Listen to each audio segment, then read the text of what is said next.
All right. Ride number 2, TL1000R. Tightened up a few things, adjusted a few things.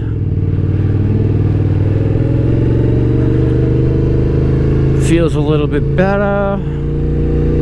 Had the front brake caliper apart, messing around with the pistons. They were sticking a little on one side. Rear directional unscrewed and was hanging by the wire. I fixed it. Okay, here we go. Sunday night.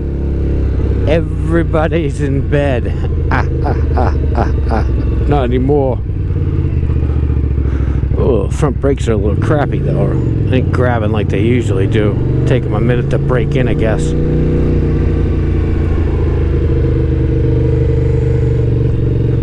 Boy, this turns so good.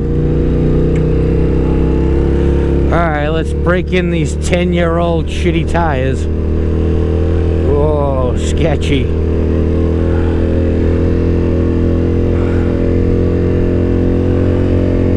Show for the dead rabbit.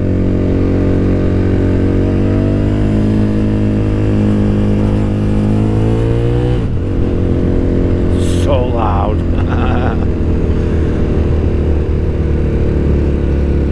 Slow roll off the throttle so I don't blow it all the way up. Oh, I wish these tires were good. They steer good. They got no miles on them. It's all years. Still here. They're still on from when I got them from the kid I bought the bike from.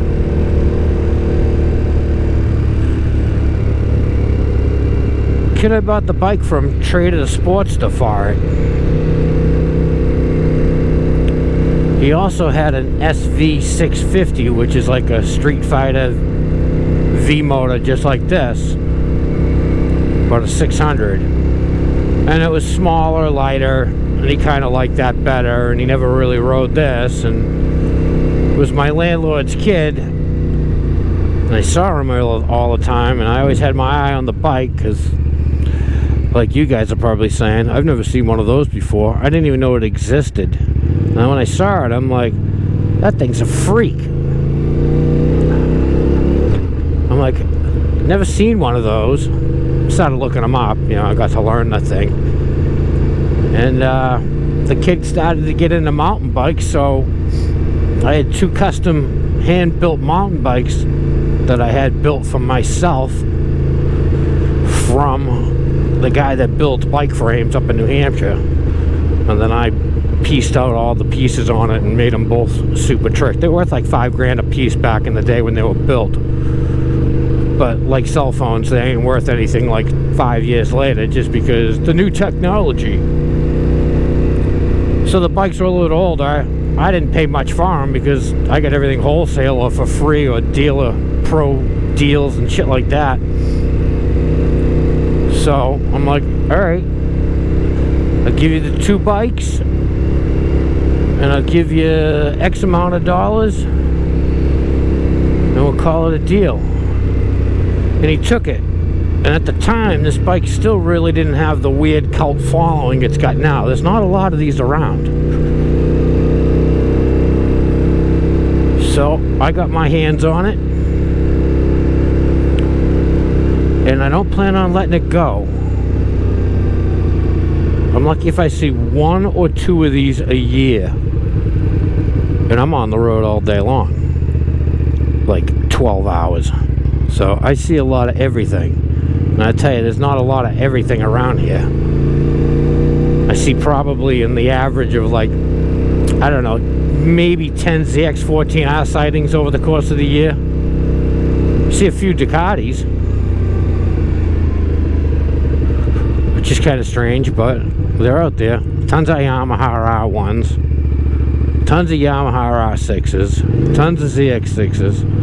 As far as like other bikes to see, I don't see a lot of them, but for what people ride, there's a lot of those on the road. And then OG comes through town with something nobody's ever seen or heard of. Oh, Oh, is that a Busa? Nope. Is that a GSXR? Nope. They made a V-twin? Yep. That's in a GXXR 750 chassis.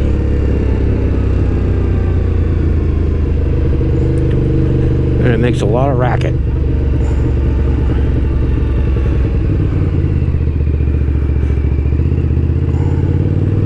It's got the timing advancer in it. It's got a K&N filter in it. EBC brakes front and rear. EBC rotors front and rear. Barnett clutch with Suzuki plates.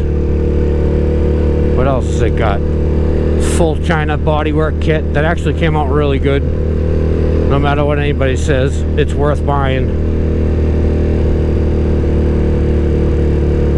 I got the bar ends on this that came off of my ZX14R. I got a set of new shiny ones, same ones, factory. But these ones look cool on here. What was on here were just little dumb nubs.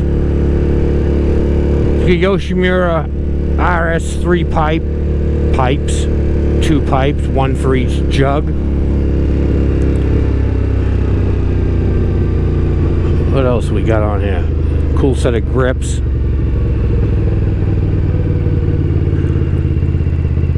It's got PIA headlights, which are actually supposed to be fog lights. They're still 60-55 watts, but they got a different color to them. Ugh.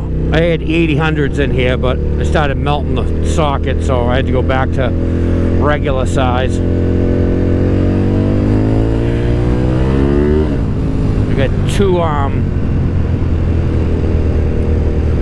cool aluminum radiators in there. The other radiators were working and fine, but they were just, you know, they were old.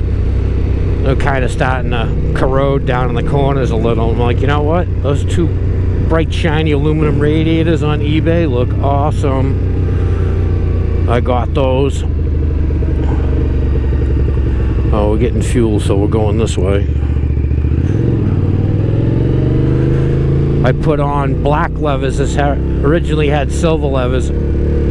I like the way factory levers feel. I know the other ones look cool, but these are basically black factory levers versus the silver ones that were on it. They look mint because they're new. The other ones are a little bit, you know, just fuzzy just because. Boy, this is a long TL story. TL tales. TLR tales. That's it. Tales from the TLR. So I did new fork seals in it. It's got new fork oil in it. Got all new brake fluid in it. Got all new clutch fluid, aka brake fluid. Did all those seals down by the clutch, so there's no more oil leaks. It's got a new steel Suzuki rear sprocket, and it has an aftermarket front sprocket. I dropped it 1 tooth, like it wasn't torquey enough.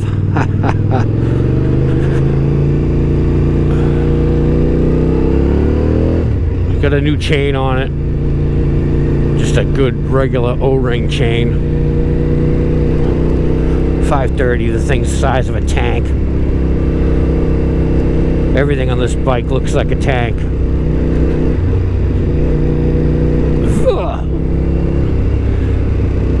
So I did the rear suspension. That's got the Hyper Pro rear shock. Took out the garbage that was in here. This had a crazy spring on a stick on one side and a rotary dampener hooked up to a linkage to the swing arm on the other side. So when the swing arm went up and down, it squished the spring, and on the other side it moved the lever up and down. It was hydraulically dampened to slow down the rate of the rear swing arm coming up. So there's the quick story, I guess, with the TL. Perfect timing back to the gas station. Fill it up a little bit. Oh, what's up with the red light here? Like nobody even coming.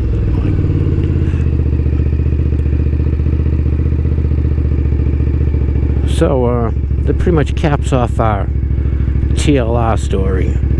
So we'll be back after these commercial messages.